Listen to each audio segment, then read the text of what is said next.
I've set a... Don't move. We're going to roll now. Keep it down.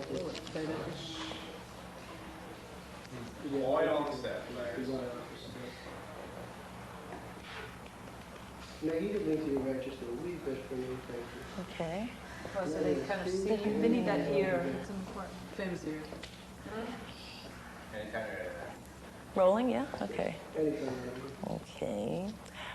Thank you guys for coming here and being with us on New Grooves. We are in the extravagant VIP lounge at the Ritz, where you guys will be playing tonight. And I guess we should start off, or at least my curiosity is in knowing that you guys had an EP. Once more, I'm so wise I'm seeing your notes. Let's just keep Oh, it down, right? okay. Anytime? Anytime you start. All right, we welcome the Bangles to New Grooves, and we're here at the VIP lounge at the Ritz, where you guys will be playing tonight. Thanks for coming. I've noticed one thing, and I'm curious about why you had an EP out before the current album that was quite good. Now you have the album out, and along with it, you have a video. Do you think that the video is maybe one of the things that's contributing to the amount of success you're having second time around? That and the fact that we're on a major label now, and yeah, the videos are real important nowadays, and you know, it's really, we put the video out before we even release the album, and the two go hand in hand. People get a good visual look at what we're all about. So. Yeah. How is being an all-women band maybe a help or a handicap at different times? Is there still a problem with being all women? I think there's a problem being a rock band that every band tends to go through, and we don't find any special problems, more especially with boy bands. You know, maybe once in a while we aren't allowed to open for other bands that have women in them. Maybe we're going to need that question again. You just kind of leaned into it. Are you asked that question too much and would rather? Yeah. Okay. Actually, we are. All right, we'll just do another one. Anytime? Okay. One of the recent interviews that I read concerning you guys, one of the statements you made about the band was that aside from being pure straight-ahead rock and roll, you're very proud of the fact that you play classic drums as opposed to using a lot of electronics. That's right. There is, I'm sure, maybe part of the reason for that is I've noticed there's an overabundance of electronics and synthesizers all over the place right now. Is that something that you want to avoid? Well, not necessarily avoid. I just think it's overused now. I think it's getting to the point where they're starting to, you know, overtake the drummer. And I love playing drums, and I love playing acoustic drums because I love the sound of them, the real wood sound.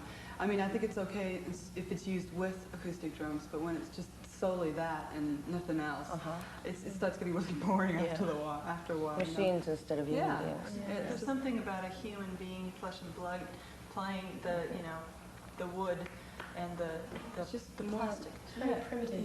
Yeah, it's very animalistic. You really get into that. It's more of a physical thing. It's more of a human thing as opposed to sounding mechanical and like a bunch of robots. Yeah. Well, speaking of robots, I heard today that your next video may feature Leonard Nimoy. Oh, right. And that Susanna's mother will be directing? This is already in the past. She did direct it, and Leonard Nimoy did have a bit part in this video. Yes.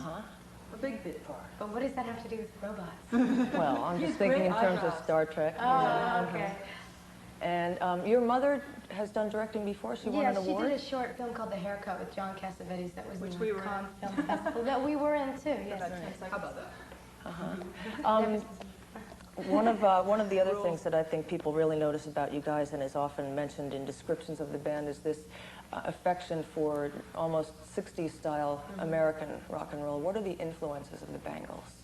American and British from the 60s, and that's because of the first thing we were hit with when we were, young, growing up in families that listened to music constantly, listened to AM radio constantly. Right. That's what was on the radio when we were, in nursery school and kindergarten, and it kind of seeps into you, and it's sort of osmosis. Now it's seeping out. Our formative years, we were very impressionable. Are there people right now who are creating music that inspires you as much as when you were kids? Yeah, there are. Prince, REM, Elvis Costello. A lot of different artists. It's a different thing. When you've grown up, you're obviously you see the world in a different way. So hits you on a different level, but it's still, there are a lot of artists that are still inspirational. Yeah. I also heard today that recently when Costello was doing a gig in LA, he personally invited you all to the Yes. show. Yes, It was real exciting. That was great. Because we've been big fans of his for years, and it was just fun to talk to him and get his feedback on the album, which, I mean, he talked to us about the songs, and he Yeah, it was really liked. amazing. He walked out, he had just done the show, he walked out of the backstage door, and I was standing right there, and before I could get it out of my mouth, wow, it was a great show. And he was saying, nice to meet you, I love the album, and it was, That kind of thing is just Right. it's great. Yeah. Mind-bangling. You guys, we know that you have a sound check to get to. This show goes specifically to college audience. Is there any words of wisdom that you want to throw out to our students who are watching you right now? stay in school But unless you listen to drop rock out. and roll, don't forget. Yeah. I don't know, I dropped out. I She didn't. I got a degree, hey, so there. I never take went. your choice. Pretty much cover the spectrum. All right. Thank you for coming, and come back when you guys are done with your busy tour. Okay. We'll be out there on the dance floor tonight. All right. Yeah. Yeah.